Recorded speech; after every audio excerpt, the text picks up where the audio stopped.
itu 33 Subhanallah, 33 Alhamdulillah, dan juga 33 Allahu Akbar. Itu menjadi satu yang utama. Selepas itu bacalah zikir apa nak zikir yang lain. Ada orang suka sebut la ilaha illallah, la ilaha illallah, silakan.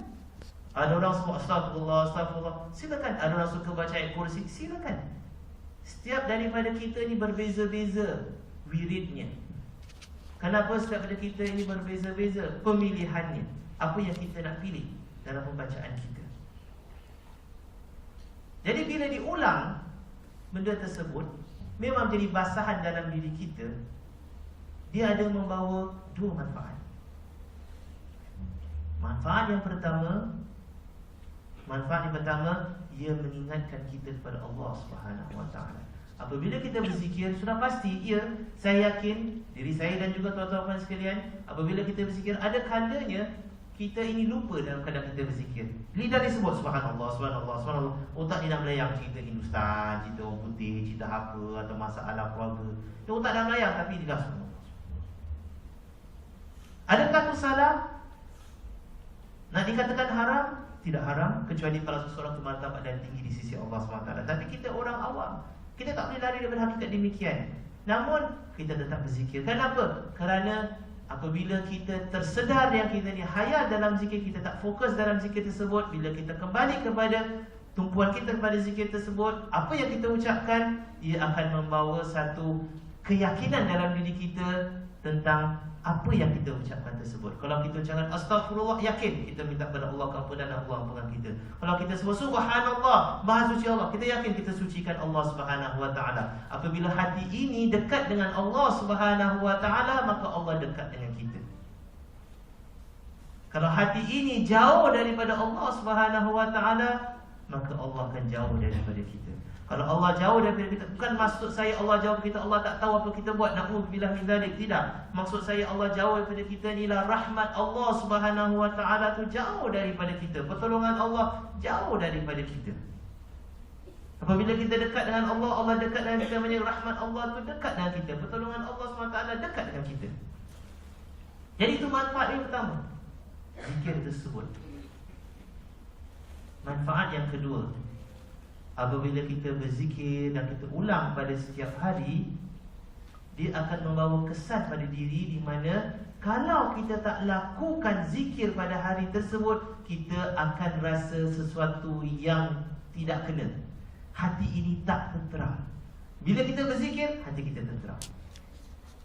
Seperti mana kita lakukan solat. Kita tiap hari kita solat. Kalau tak solat, katakanlah belum solat, hati ini tak tenteram. Dah solat zuhur belum tuan-tuan? Dah, alhamdulillah. Kalau dah belum solat zuhur, hati tak tenteram. Ni masa berjalan, nak masuk asar, ni zuhur belum solat, tak tenteram hati tersebut. Tengok, apabila kita lakukan solat, secara automatik badan dia akan jadi tenang, hati itu akan jadi gembira. Jadi ini antara fungsi wirid. Begitu juga zikir-zikir. Bila tak lakukan sedemikian, rasa macam tak sedap. Lepas solat, kalau kita ni biasa membaca zikir tertentu, wirid tertentu, tapi kalau katakan lepas solat tu kita jalan, hati ni macam rasa something is wrong, ada benda yang tak kena lah. Itu fungsi wirid, menenangkan kita. Jadi itu yang memang masyhur. Apabila kita katakan zikir, dia itu yang kita faham, kita lafazkan kata-kata demikian. Namun zikir lebih daripada yang dimasukkan oleh kita, difaham oleh kita sebagai sebutan subhanallah, alhamdulillah, la ilaha illallah, dan sebagainya. Lebih daripada itu. Zikir ini kalau kita lihat daripada kalimatnya, makna bahasanya ialah ingat. Apa yang boleh menyebabkan kita ingat pada Allah Subhanahu Wa Taala? Kalau tadi dikatakan sebutan-sebutan di lidah itu adalah zikir lisan, zikir daripada lidah. Yang kita nak juga zikir qalb, hati. Zikir di hati ini, ia adalah zikir yang utama. Iaitu apa? Iaitu zikir yang mana disebut oleh lisan dan dihayati dalam hati kita. Maknanya fokus dalam hati kita tersebut zikir itu. Seseorang boleh dikatakan dia tidak nampak dia berzikir, tapi hatinya berzikir. Kerana saking banyaknya dia berzikir, mulutnya tak bergerak, tapi hatinya itu. Subhanallah. hatinya sentiasa berjalan berzikir. Ini orang yang dah banyak berzikir. Ini tahap lebih tinggi, menenangkan jiwa. Dan satu lagi tahap, dia kita 3 tahap. Zikir lisan, zikir hati, zikir akal. Apa tu zikir akal? Zikir akal ialah kita menghayati ciptaan-ciptaan Allah Subhanahu Wa Taala. Kita melihat alam sekeliling kita, bukan setakat kita lihat dengan ainul basirah sahaja, dengan pandangan mata begitu sahaja, tapi kita juga melihat dengan pandangan yang menerobosi, yang melampaui apa yang zahir di hadapan kita. Kita lihat pokok sebagai contoh, itu zahir. Tapi apa yang lebih daripada zahir tersebut? Siapakah cipta pokok ini? Allah. Bagaimana Allah cipta pokok tersebut? Lihat kebesaran Allah Subhanahu Wa Taala. Air daripada bawah tanah boleh dipam sampai kepada daun yang paling tinggi, kadang-kadang sampai 20-30 meter tinggi pokok tersebut. Bagaimana air itu boleh naik? Tak ada mesin. Rumah HDB naik kena pam mesin, pam naik atas baru air turun. Pokok tak ada mesin. Macam mana air itu berjalan? Macam mana pokok tu beritahu ada masa untuk dia berbuah? Baru-baru ni di Botanic Garden keluar di akhbar bagaimana satu pokok yang jarang-jarang berbuah, tapi sekarang berbuah. Dikatakan setiap 80 hingga 100 tahun baru dia berbuah. Subhanallah. Ada pokok macam itu. Tunggu daripada budak tu kecil sampai budak tu nak mati tak berbuah pokok tersebut. Dah meninggal agaknya baru berbuah. 80 tahun baru sekali berbuah. Dan sekali berbuah 6 bulan dia punya buah tersebut. Lepas tu jatuh bersepah buahnya untuk tumbuh pokok yang baru, kemudian tak berbuah lagi. Habis cerita dia. Buah sekali saja. Bukan pisang saja buah sekali. Ada pokok lain pun juga dia berbuah sekali. Bagaimana dia tahu bila nak berbuah? Kenapa boleh bentuk pokok ni, daun ni begini, ada daun sedemikian? Ini kita lihat lebih daripada apa yang berada di hadapan kita. Kita lihat dengan tujuan apa? Mengagungkan Allah Subhanahu Wa Taala. Dan sekarang ini tuan-tuan yang dirahmati Allah, kita ini amat bertuah. Akhir zaman ini, memang kata akhir zaman ni zaman di mana manusia rosak, hilang moraliti dan kerohanian dan sebagainya. Tapi kerana kemajuan teknologi dan sebagainya, kita ni bertuah. Kenapa? Kalau kita pandai gunakan apa yang ada pada zaman ini, ia sebenarnya boleh memudahkan kita untuk menambahkan, mencambahkan lagi iman kita. Sebagai contoh, kita lihat zaman sekarang yang tidak ada pada zaman dahulu. Kita disajikan hampir setiap hari dengan cerita-cerita dokumentari yang menerangkan tentang alam kita. Daripada pohon, daripada binatang, kepada alam fizikal, kepada angkasa lepas dan sebagainya. Yang ini kadang-kadang orang tak minat tengok. Ustaz, boring.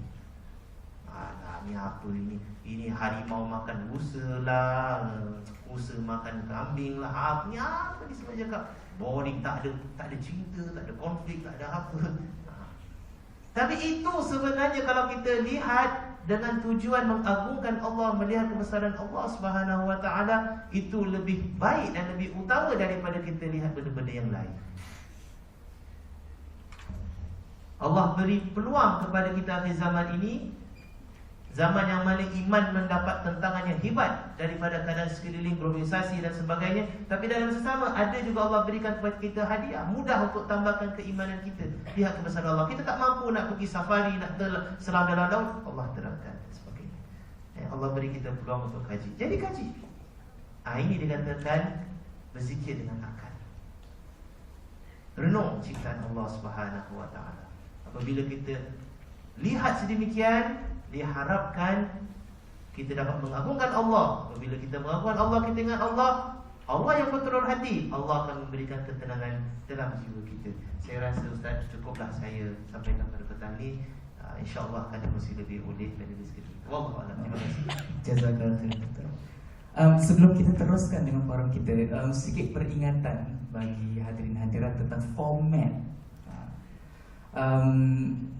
Forum kita pada tengah hari ini akan ada 2 pusingan. Pusingan pertama di mana ahli panel kita akan membicarakan tentang topik-topik yang kita utarakan.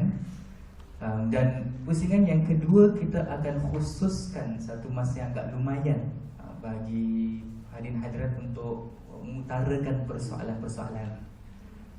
Jadi bagi mereka yang ada persoalan simpan, InsyaAllah pada pusingan yang kedua, bagi mungkin ada beberapa perkara-perkara yang tidak dapat sempat disampaikan oleh ahli panelis, jadi anda beri soal, kita ada masa lebih kurang 50 minit bagi pusingan kedua untuk soalan-soalan anda.